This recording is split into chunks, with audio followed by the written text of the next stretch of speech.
Here are some more detailed jokes about the Talmudic discussions from Bava Kama 53a1. So there's this ox, right? And he's walking around, minding his own business, just doing ox things. And he comes across this pit. Now the pit's just sitting there, not bothering anyone, because, it's a pit. It's not exactly known for its social skills. The ox, he's a curious fella, decides to take a closer look. And wouldn't you know it, he falls in. Now, the owner of the pit, he's a bit of a Talmudic scholar, so he says, well, the Torah says I'm only liable if the ox falls in front of the pit. But this ox, he's got a sense of drama, falls behind it. So the ox, he's down there thinking, I didn't read that part of the Torah. Maybe I should have taken up reading instead of falling into pits. 2. There's a guy who owns a pit, right? And he's always worried about this pit. It's like his whole world revolves around this pit.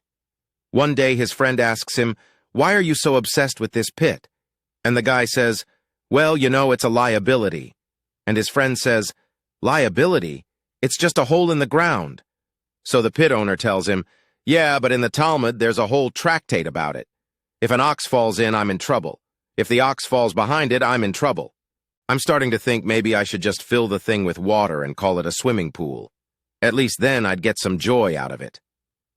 3. So, this ox walks up to a pit, right? And the ox, he's looking at the pit, and the pit's looking back at him. It's a real standoff.